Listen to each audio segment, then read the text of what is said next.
what are the discrepancies that come between sales and marketing? Because it sounds very straightforward. Of course, we need to all serve the greater purpose. We all need to work towards generating revenue. So why is there a need to connect those two departments? I think the part of the problem comes in the question. With respect, and we all create that problem. Two departments, we view them as two departments. We always talk about sales and marketing and customer success as three different teams. I will give the credit to my current CEO here at Lawgeex, and he's always talking to us about one unified, what's called go-to-market customer facing team. And when you view it as one team, everything changes, your mindset shifts. Some of the classic challenges, and I'll share a few stories with you. Some of the classic challenges that I have seen come mainly because they're viewed as different departments and they don't have a handshake or collaboration between them. The three main ones that come to my mind, and there are many, unfortunately, the three main ones that come to my mind would be, I would say, on messaging.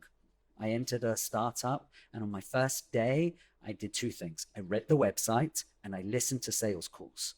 Then I read the website, then I listened to sales calls. I did it a third time because I was confused that the message that I was reading on the website was fundamentally different to the sales calls that I was listening to, because the benefits and features that were mentioned on the website didn't match the benefits and features that the sales team were describing.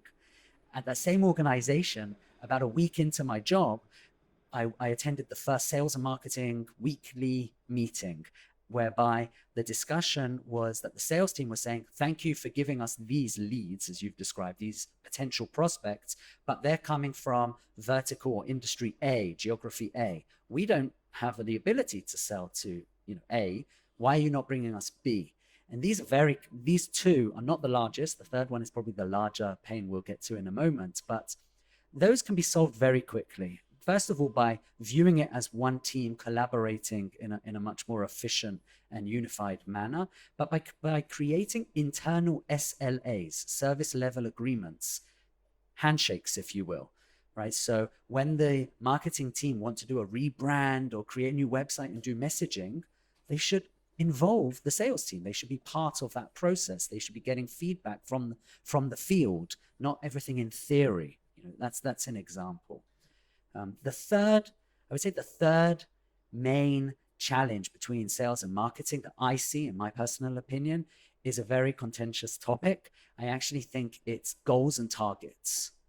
Okay. And I like to describe this with a story. A different startup that I joined, I went to one of their conferences, trade show conference. And back when trade shows. Exactly.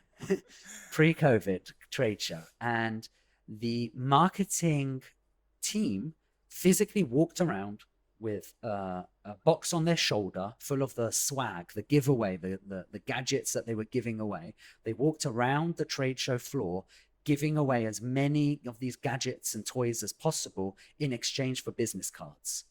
That was it. They didn't have any conversations. They didn't care who it was or why. And I saw this with my own eyes. And their reason was, well, of course, we have a target.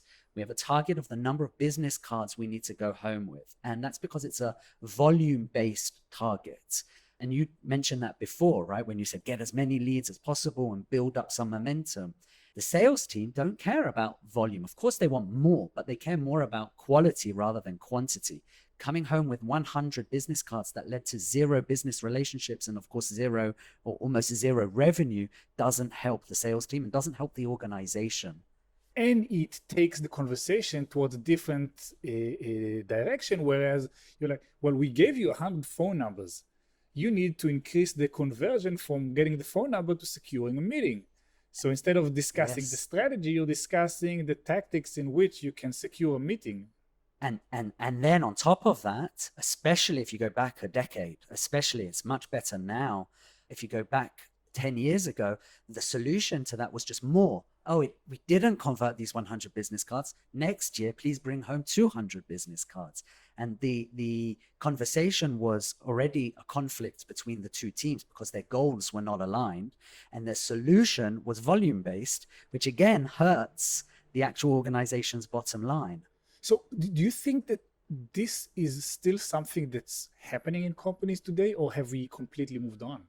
I think elements of it are still happening and elements have moved on. The volume-based solution has somewhat moved on, and to my personal benefit, with my analytical background and my interest in numbers, and there now are a lot of solutions out there that help analyze performance of sales and marketing teams, then I think we have somewhat moved on where we're looking at quality and not just quantity, where people are analyzing conversion rates, progression rates, velocity rates, all these fancy words to see how those 100 business cards convert to revenue or not. So I think we've somewhat moved on to that. What we have not moved on from is that the actual goals and targets. Almost every startup that I talk to still talk in terms of marketing having volume-based KPIs, key performance indicators, and sales, of course, being measured primarily on revenue.